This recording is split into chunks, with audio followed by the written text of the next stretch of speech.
So what if I told you that India is building its own GPT scale model, not a fine-tuned clone of something made abroad, but a sovereign LLM trained on Indian data, running on Indian GPUs and built to speak and understand India in its own languages? Well, it's happening. And it's called BharatGen. We actually first broke this story at Cypher 2025 when Professor Ganesh Ramakrishnan shared that India had officially selected BharatGen to build a 2 billion to 1 trillion parameter model. The energy at Cypher was electric. Industry leaders, policymakers, and researchers all agreed. This isn't just another model, this is India's AI moonshot. We started this as a DST project through a Section 8 company at IIT Bombay. Then the India AI Mission aligned and helped us scale. It's now a whole of government approach, end quote. Professor Ganesh said this at Cypher. By the end of 2025, the government of India will unveil BharatGen, a sovereign large language model built entirely on Indian infrastructure, trained on India's linguistic and cultural diversity, and designed to power everything from education and healthcare to agriculture and governance.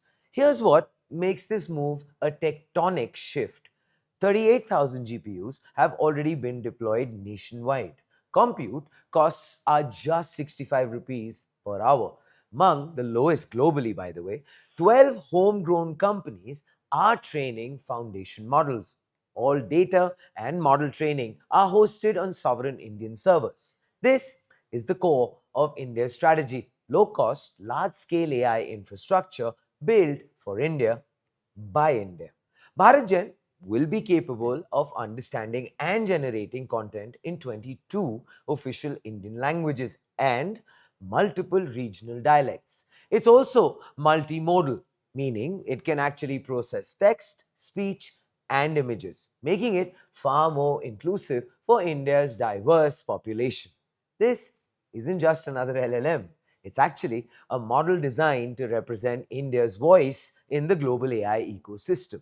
At the pre summit for the India AI Impact Summit 2026, Métis leadership said it very plainly.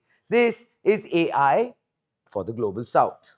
The idea: build a low cost, open, and sovereign alternative to Western LLMs like GPT and Gemini, giving nations across Asia, Africa, and Latin America a model they can trust. 12 Indian companies are training foundation models as part of this initiative, including Sarvam AI, Tech Mahindra, Fractal, Socket AI, Genloop, and Zenteek. Sarvam AI has already shown what's possible, outperforming Meta's and Google's models on several Indic benchmarks earlier this year. This LLM isn't just about GPUs, it's actually backed by a national data platform and 600 AI labs across the country. These labs, well, will annotate datasets, build regionally aligned applications, and train the next generation of India's AI talent. This is what digital sovereignty looks like in practice. For years, India has actually relied on foreign models for everything, from public sector pilots to startup stacks. BharatGen changes that. No foreign cloud dependence, full control over training data customization for India's population scale challenges. This is India saying, we will not just use AI, we will build it. And this is where it gets very strategic. Unlike the United States or China, India is building a shared AI platform that other developing nations can plug into. This is soft power through infrastructure, turning BharatGen into the world's first global South LLM. Joining us is today is Professor Ganesh Ramakrishnan, one of the lead architects behind BharatGen. Professor at IIT Bombay, he has spent decades pioneering research in Indian language AI, efficient machine learning, and multimodal systems. He has been actually very central to multiple national initiatives from UDAN, India's end to end translation ecosystem, to Desile, a breakthrough in data efficient AI. And now he's playing a critical, crucial role in shaping BharatGen, the country's flagship sovereign LLM. Welcome to the show, Professor. How are you doing?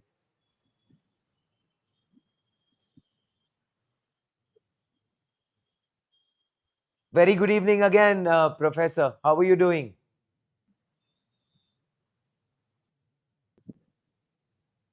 I think there seems to be a slight technical Can you hear glitch. me now? Or, Professor, are you there? Yeah, actually, you were Professor, muted. we are in class waiting for you.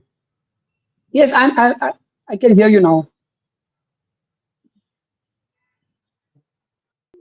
I can hear Hello? you now. Yes, I can hear you now. Hi, Professor. I can't hear you. Oh, what's gone wrong? I mean, Yeah, I can hear you now. Finally, I can hear you. okay, great. How are you doing, Professor? I'm doing very well. Yes, I just Excellent. came back from a road show in the US. Nice. We went around to the Bay Area seeking participation and help, and also we're augmenting our leadership with full-time roles for BharatGen. So I just Wonderful. landed yesterday. Congratulations, Professor. And I'm pretty sure with this kind of a milestone that has taken place, you won't be feeling the jet lag. Am I right? Yes, yes. I'm quite overwhelmed with the opportunity. Wonderful. All right. So, well, Professor, let's start off. So, as far as Bharat Gen, and the question is, why now? The government calls this, well, a sovereign model. Why is it strategically crucial for India to own its AI stack rather than depend on foreign models, Professor? Let's actually start with that. Thank you.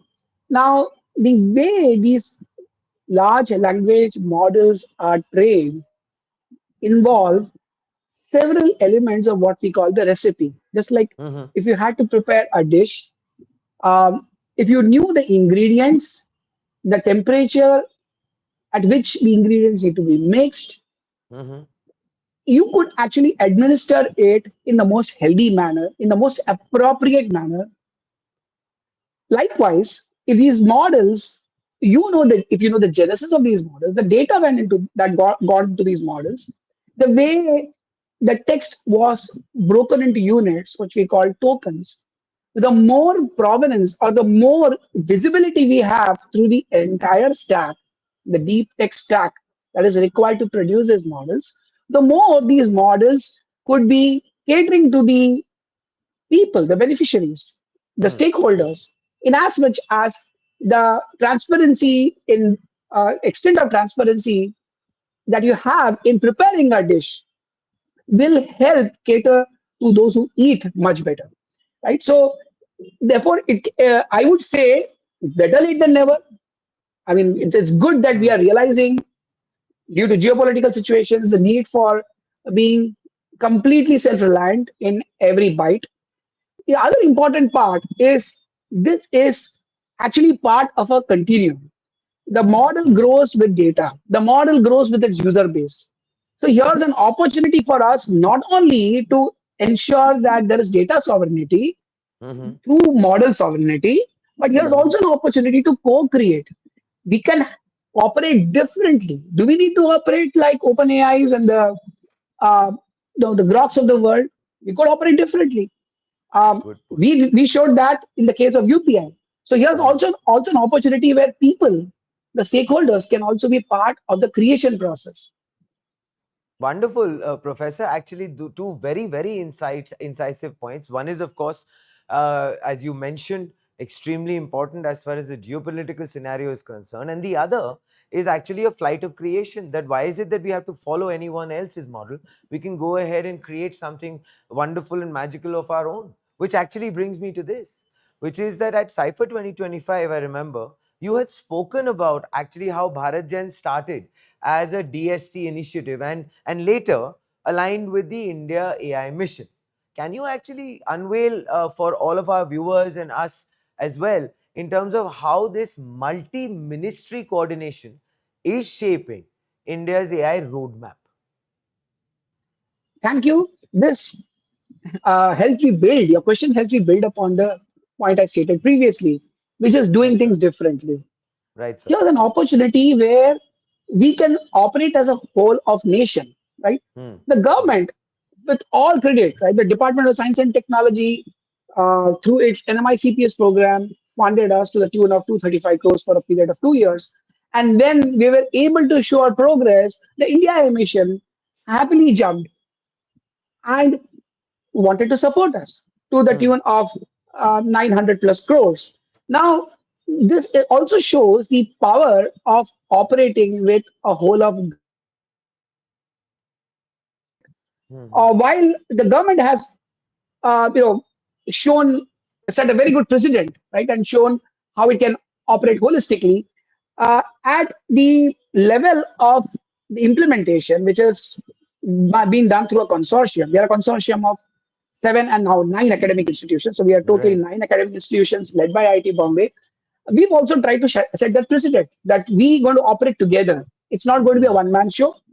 Um, and the other important part is we have also brought a corporate structure into the execution. So, in spirit, it is a public private partnership. In spirit, Hmm. there is, as you know, a Section 8 company, because of which we are able to hire very good talent. We have an excellent CEO, we have an excellent corporate structure.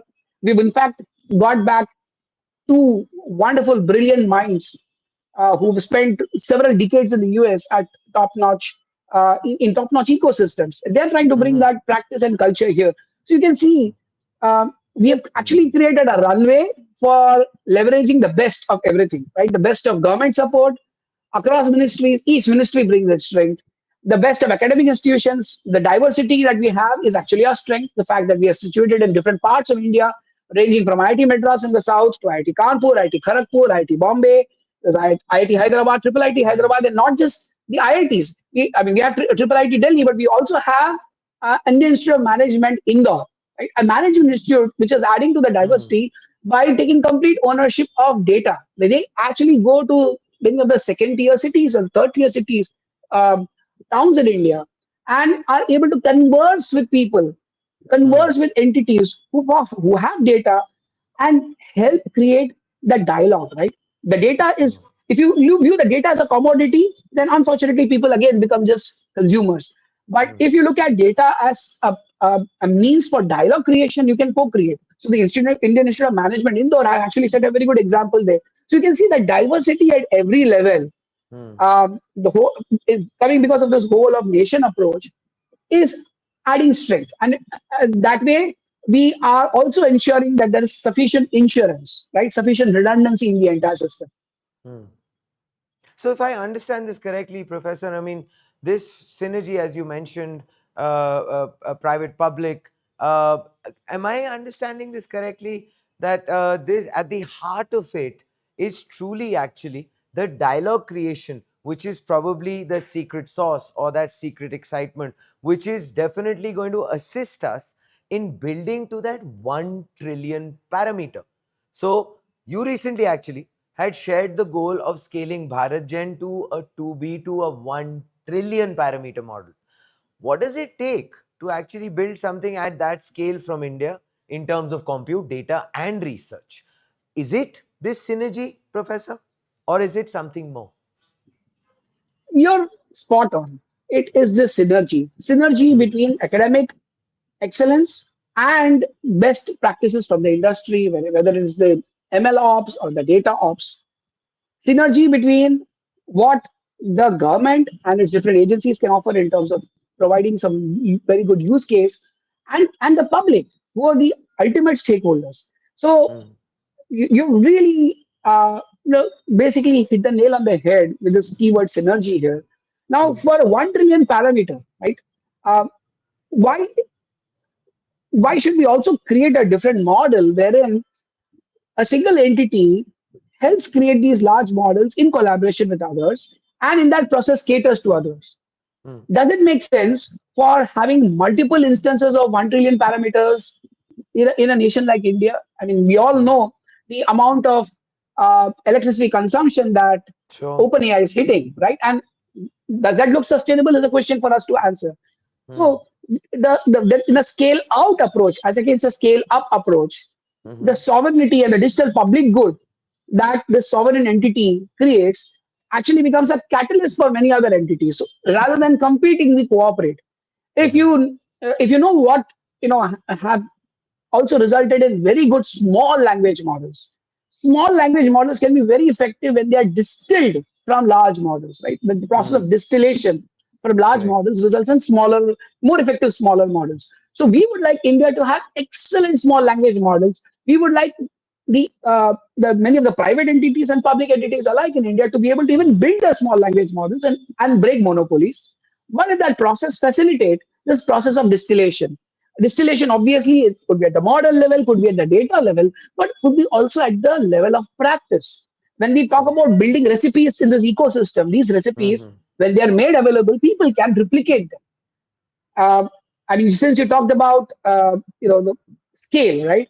Yeah. 22 Indian languages, 22 scheduled Indian languages is the bare minimum. We are talking Yeah. about 700 plus dialects. So, Sure. moment we bring in multiple languages, we also need to ensure that we are leveraging the language similarity in the most effective manner. If you look at Mm. the structure of Indian languages, there's a lot that they enjoy in common.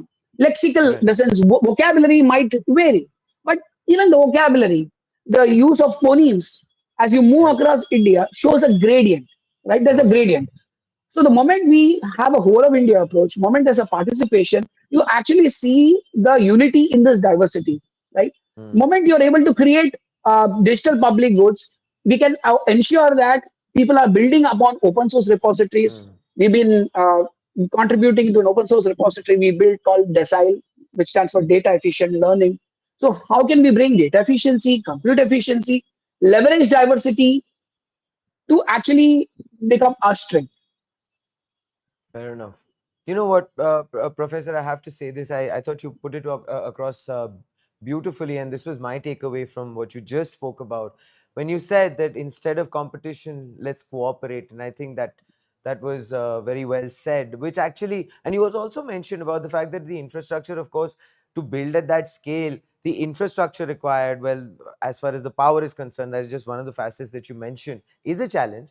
But here comes also another very big one. You just very uh, glancingly alluded to that in terms of the 22 languages. I just want you to give us a slightly more in-depth understanding of it. BharatGen supports 22 official languages. What are the technical and linguistic challenges of building a truly inclusive model that performs well across such a diverse landscape? You just mentioned, of course, the dialects and their various aspects, but maybe a slightly deeper dive, Professor? Yes, thank you. Um, One of the challenges is getting access to sufficient data in each of those languages, right? Each of those dialects.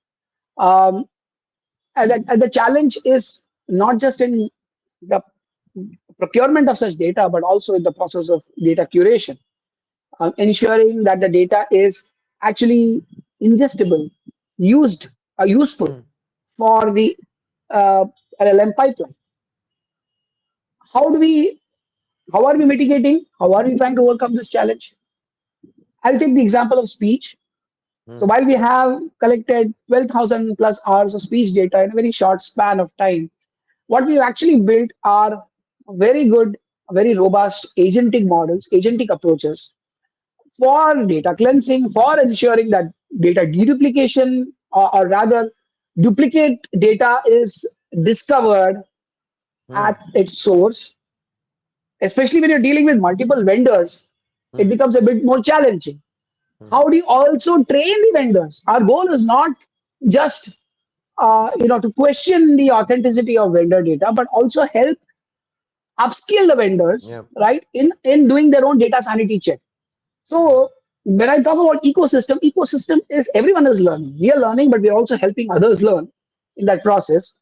So data provenance. So the point number one is speech.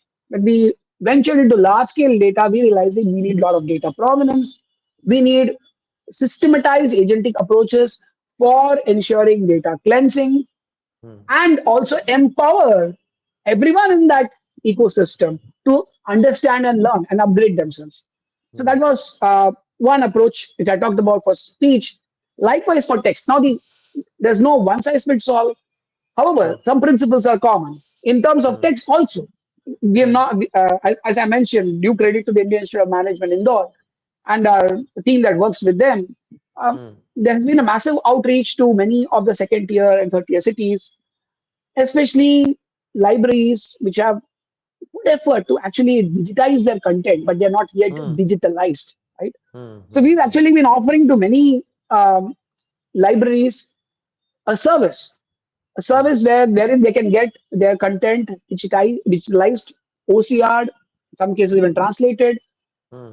and this is with no strings attached. They are welcome to actually use the data at their end, but we also make a earnest request that since this is a sovereign model, they could Hmm. also contribute to this sovereign effort. And many of them have actually been very kind and Yes. sharing the data under proper agreements. So Hmm. uh, I think the point here is participation, Hmm. upskilling, and a somewhat scaled out, decentralized approach, which can also ensure that there is data sanitization, data curation, not only at our end, but also at the And source from where they are procured. hmm. You know what, This is Professor? I one mean, challenge. Yeah, sure. Sorry, you were saying. yeah, there's one challenge, but technically, the diversity of Indian languages, while it's often spoken about, Mm-hmm. um, hidden in that challenge of diversity is also the integral unity.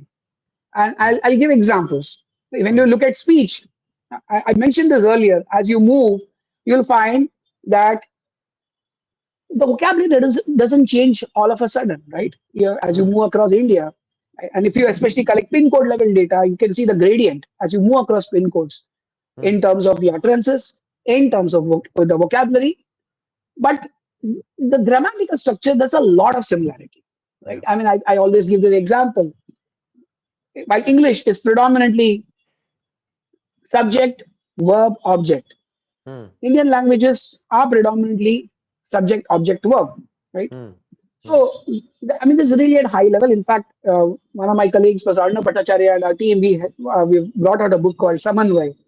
Hmm. Samanvay in Sanskrit means interlingua. So, Hmm. interlingua for Indian languages. So, when you start looking at Indian languages, like we talk about whole of government, whole of academia and Sure. research and industry, when you look at the whole of Indian language approach, so that Samanvay emerges. And then we actually show through several illustrations, right? When Hmm. you start with the intent of finding canonical forms in Indian languages, the canonical form actually exists. Hmm. Subject verb, object and Yes. subject object verb Hmm. example is just the tip of the iceberg. Hmm. So the opportunities also exist in this diversity, and Hmm. we've been consciously working on leveraging those opportunities. You know, Professor, you made it sound very honestly, it was understandable very for all of us very easily the way you made it sound. But you know, one of the things that immediately came to my mind was it's a Herculean task. So, if I may submit very humbly and ask you, what kind of a, before I move on to, well, the data efficiency aspect, what kind of a timeline are you looking at this? Because, I mean, there is a lot of work that is required from the vendors and for them to, come in, because one is not doing this just for as a one time thing. This is an ever evolving situation. So, the learning is very important for the vendor base and for the fact that everyone in this process has to learn. But there has to be some sort of maybe a timeline aspect that you might have thought of, that okay, first phase maybe this much, second phase, it might be very interesting for you to maybe shed some light on that.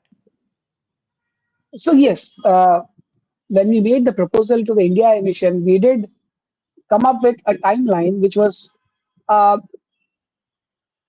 based on the model size. Right?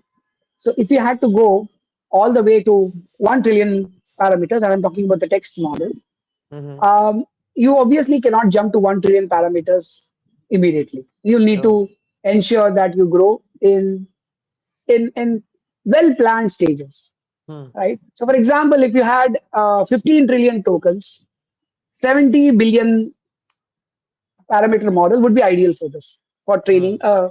a 15 trillion token model. And the number of days estimated with say 1024 GPUs would be around 76 days. So I'm just giving Great. you one ballpark figure. Sure, On the sure. other hand, if the token count goes to 48 trillion tokens, an ideal fit would be say 1.3 trillion parameters, Hmm. and with maybe one order higher number of GPUs, which is 16,000 GPUs, Hmm. we would need 108 days. Right? So this gives you an idea of the Sure, amount of time required for different size models. sure. So the natural thought would be, okay, why don't you start with 70 Hmm. billion, Hmm. 120 billion, and then Hmm. 220 billion, 450 billion. I mean, kind of, go at a kind of linear scale. Hmm. However, experience has shown throughout the world that often these smaller models are better and more effective when they are distilled. You remember Right. this? I talked about distillation. Yes, When you they're did. distilled from Yes. the larger models. Hmm. So, do we really need to go Hmm. or grow the model size in this linear phase? Hmm. So that's where we have come up with a slightly alternative plan, where we say we have begun, in fact, with the tranche of money we received from the Department of Science and Technology, even before the India emission stepped in, we Hmm. did build models of up to 10 billion parameters and progressively going to 14 billion and then 70 billion. However, we don't need to really do this linearly. Uh, Beyond a particular point, we're going to jump to the 1 trillion parameter scale, right? Hmm.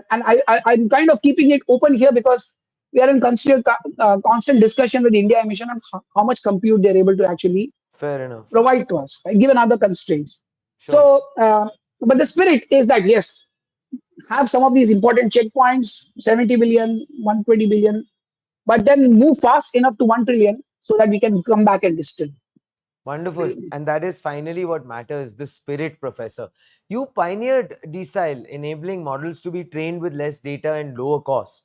So, how is this approach giving BharatGen, well, a strategic edge over big budget models from the West, which is a big one, Professor? Yes. So a little bit of background on Desile. Desile's genesis was in several of the industry engagements I had prior to BharatGen. I mean, these include companies that resulted from work we did at IIT Bombay. One example was the company that actually worked on video surveillance analytics. Hmm. Um, and we built the models. We helped identify effective sources of the data that would help these models be trained efficiently as well as avoid what we call overfitting, right? Hmm. So when we, in fact, some of that work was so impactful that we were actually awarded a National E-Governance Award, a gold medal. This was Wonderful. in 2022.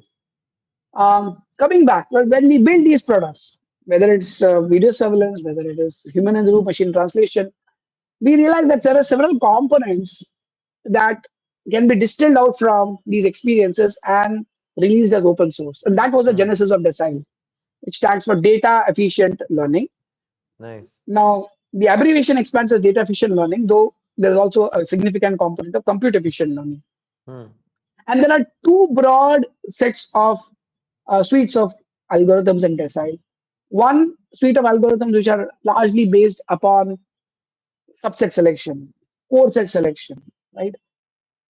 When when I have bulbs to be lit up in a conference room, Hmm. do I need all the bulbs lit up? I would probably prioritize those which are concentrated in areas where there are people seated, right? Hmm. So that's one consideration. But what's the other consideration in lighting up those bulbs? Well, you want to make sure all people are covered. Yes. Right? You don't want any region of darkness in Yes. areas that are occupied. Now think of people to cover, right? As the end users.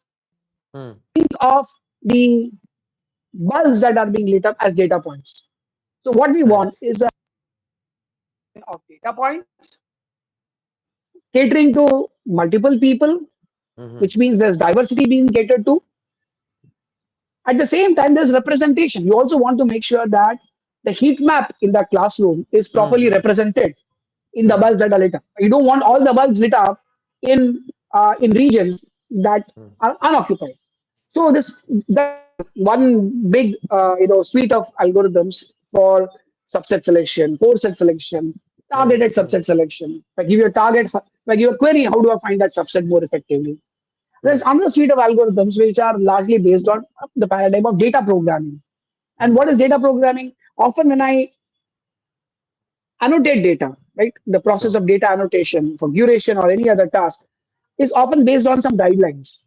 What Mm, we built in as part of something called semi-supervised data programming in Desile is I could translate my guidelines into programs, could be complex Python programs. mm, mm, So what happens is I bring consistency in that process. I don't mm, my over reliance on too much of annotated data is being compensated mm, through the process of writing these data programs.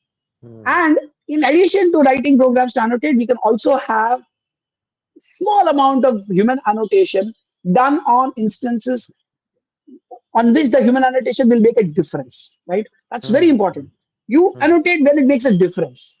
So Sure. a combination of these two led to this data efficient paradigm. Now, I'm not saying that everything that is of relevance for large language models can be captured in a library like this, but Mm, this did give rise to lots of uh, very amazing churning of algorithms within BharatGen as well to bring mm, in the concept of provenance, explainability by design rather than in retrospect, and efficiency.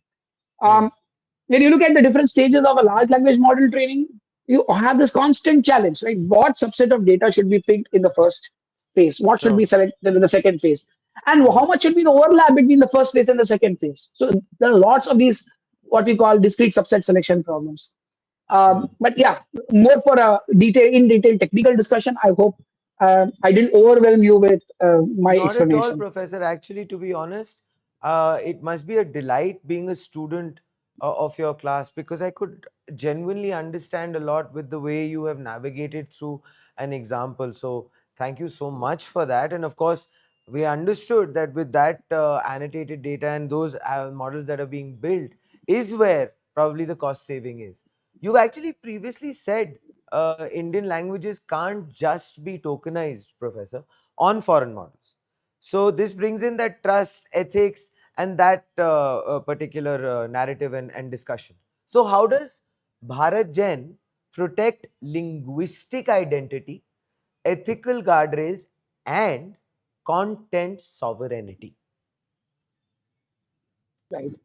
So thank you for this question. I'll keep this short Sure, and preserve more for a more detailed conversation. sure, sure. The linguistic identity, I think it's very important to highlight that besides the grammatical structure similarity which I talked about earlier, there are even within a language like Hindi, right? If you have the words khata, upachta, sota, now you could break these words Hmm, arbitrarily, you could break these words based on frequency, but you may lose semantics. So, for example, upachta can be broken as u and pachta, right? correct. But that's a problem because we have upajna, right? Hmm, Upachite. Then you have inconsistency. So if you start breaking these tokens at meaningful boundaries, you can hmm, ensure that you can leverage the different morphological variants of the same what we call root form. And this is also very much inspired by Panini's, Prakriti Pratyaya, which you'll find in all Indian languages, the Prakriti sure. Pratyaya concept. Um, now, this is an example of how we actually try and bring the originality of Indian languages, the linguistic identity part. Likewise, we've been working extensively on creating guardrails. Now, some of the guardrails come much later in the model, but there are also approaches by which we try and bring guardrails into the model itself. Sometimes these guardrails are best exposed also during inference, for example, multi-token prediction and speculative decoding. Hmm, hmm. I try to keep it short. I thought we were running out of time. Fair enough, Professor. Fair enough. Could get a sense of what you were trying to convey with that. Unlike GPT or Gemini, Professor, BharatGen actually has also been positioned as a shared model for the global south, which is a brilliant initiative. How do you envision collaboration with countries in Asia, Africa, and Latin America? Yeah, thank you. So, BharatGen has always been envisaged as um, an ecosystem building catalyst, right, Hmm, hmm, for the entire world, because hmm. diversity is respected by design. Sure. Now, one aspect of this is, of course, the global south through talent, expanding the Hmm, ecosystem through talent growth. hmm, But the other is, of course, also helping them in that process build models hmm, um, based on hmm, their observations of diversity for Africa and Latin America, hmm, hmm, etc. hmm. So I think instead of spreading ourselves too thin by trying to rebuilding models for them, I think we need to do our, as you rightly pointed out, it's such a big, an overwhelming task even for India, right? And Yes. this is not, uh, I mean, this is not an instant gratification path that we have taken. This is going to be True. a long, very intense journey. So if we upskill them, we can ensure that this democratization remains.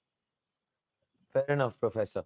Of course, finally, Professor, before we let you go, the fact that what is the road ahead looking like? I do understand that it's not easy, as we just discussed. It's not instant gratification, but there is a spirit, but there is a sense of excitement, but there is a sense of inspiration.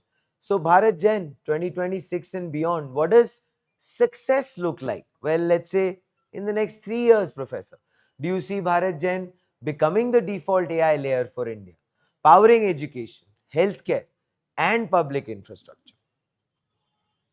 Thank you. So I'll allude to what we have been doing so far and then Hmm. move on to where we see that growing. Sure. What we've been doing is building out not only small language models and then slightly larger models, but also building domain specific models, whether it's finance, legal, agriculture, and more will come. Um, and the moment we start putting out these models, entities start reaching out to us, companies reach out to us, ministries reach out to us, and it becomes a kind of catalyst for their entire dialogue. Say, can we now build the next version together? Often our models are not catering to the what we call the heavy tail of queries, right? So Hmm. you may land up catering to the head distribution, but the tail is pretty heavy, Hmm. and the tail is like most of diversities. Actually, that is exactly the intent. We are very happy when these entities reach out to us and they say, well, can we work with you for the next model release? All right, and we kind of co-develop. So we are seeing that happen, and in the long run, that's what I see happening. While we keep building our expertise in building foundational models from the first byte to the last byte, Hmm. we expect that the digital public goods that we put out Hmm. create an avenue for dialogue with entities, Hmm. companies big and small alike. In some cases, it may just be sharing of knowledge and data of models, and in some Hmm. cases, it might actually be the other way as well. They may also want to participate and help co-create. Um, Sure. so what I envision is this is like setting up BharatGen and its large language models is basically like setting up the highway, but the highway needs to reach Hmm. every village. In fact, it has to reach every small hutment. In Nice. order to do that, you need all those narrower pathways, which are best built by people who understand that ecosystem better, because it's not just about building those Yes. pathways, it's also about maintaining them, upgrading Hmm. them. Hmm. So that participatory approach ensures that there is ownership, and then there is also agility and freshness to the Sure. entire model rollout. Wonderful, Professor. So, I guess we have had some very valuable insights from your end. It is an ever evolving process. You have mentioned a very complex and a very dense vendor network, the whole of government, the whole of India language ecosystem. I would like finally for you to maybe very, very briefly give out a message to all of those people, our viewers, everyone, and the best way that we can all contribute towards this becoming a roaring success. Thank you. That's an excellent note to conclude this conversation. Um, my appeal to everyone here is all the audience, everyone in India, even in fact abroad, is to first of all wear the hat of an IP creator, right? There's a lot of worry, there are apprehensions about whether we'll just become victims of AI. Mhm. My appeal is that have wear the conviction that we can actually co-create with AI. We can co-create, uh, and that's only possible when you become good at your respective domains. And someone who's excelled in legal domain, we would like that person to continue excelling. So bring your self confidence in the domain, because that is going to make a big difference in delivering the best solutions, building use cases, user stories in your respective domains. So please bring your domain and your confidence to the table. We'll be happy to collaborate. We are small. We are also trying to hire. So a natural call would be also to apply to BharatGen, right? We are Nice. a small leadership team which we need to grow. We need to grow at every level in our team. So more we Mhm. can grow, the more we can cater to such partnerships. But even as we grow, we would request people with that creative mindset, co-creation, IP generation mindset to actually reach out. The second point is whatever models we keep putting out, please feel. I mean, and there's it is India's right. All these models belong to India. So my request Nice. is please try and build upon those. Uh, we reach out to us if you lack recipes in leveraging those models that are put out on Hugging Face. Go to Hugging Mhm. Face and you'll find BharatGen models. Likewise, if you go to AI Kosh, the Ministry of IT or India Mission hosted repository, you'll find BharatGen models there. Try using them, whether it's speech, text, or document vision models. And please do reach out to us with your experiences. The more technically grounded your responses are, the more we can move fast, because we are a very strong technical team. uh, so that's my second request. And a third request is, if you have any strategic vision, please Mhm. again reach out to us, because a strategic vision is going to be very critical. As you pointed out, this is going to be a long journey. Yes. Companies with a strategic vision, and then I'm very grateful that some who have realized that India can operate very differently from the West. We have obviously seen Mm. UPI being an example, which also preserved our savings economy while democratizing through payment gateways. So my request is, if you can also think, wear your creative hat, given your experiences around the world, on how we could leverage this in ways that I haven't maybe spoken about or we haven't even thought about, we'll be very delighted. Thank You you. know what, Professor? Thank you so much. And I just have to say that with that message, I'm sure a lot of the people watching and beyond are going to be very inspired. And we are, of course, also going to make a very humble request to everyone watching. And we're going to keep plugging this in time and time again to ensure that it is, like I had mentioned, a roaring success. And with your guiding light and with the team doing the way things the way it is, I have no doubts in that. Thank you again, Professor, for joining us Thank you. on Front Page. I would like to end with one more compliment. Please, sir. I'm actually a great fan of what Cypher has been doing, um, and Thank in you. general, Analytics India, because I think you've been trying to build that ecosystem. So while there's a call for participation, I would like to call out the extremely proactive step that Cypher, Analytics India, and of course many other similar initiatives are putting by actually helping build the Indian AI ecosystem. So the best way, right, the best proof of the pudding is in the eating. So you get your feet on the ground. I remember my wife and I attended a organic farmers workshop long Hmm. back, right? And we 10 days of organic farming practice. And as we were departing, we got the most important message, right? The best organic farming is a farmer's feet on the ground. Right? So I Beautiful. find that you've been doing that. Your feet are on the ground, and I think with that enthusiasm and you know excitement, when you also share this message, it's going to do wonders amongst the people. Thank you. Thank you so much, Professor, once again. And that last message and your encouragement definitely helps the team keep going on and on and on. Of course, finally, with such an invigorating conversation comes, of course, a summary, which is this. This, well, isn't just about launching a new AI model as we've understood. This is about India claiming its place at the AI table, not as a consumer, but as a builder of global infrastructure. BharatGen isn't just trained on Indian data, it's trained on India's vision, multilingual, inclusive, sovereign, and built for billions. This could be the moment that turns the AI decade into India's decade. And you know what? It's our responsibility as a collective consciousness to make that possible. We'll take a small little break on front page and we are going to be back with lots more only on AIM network. Till then, think AI, think Bharat Gen, think AIM.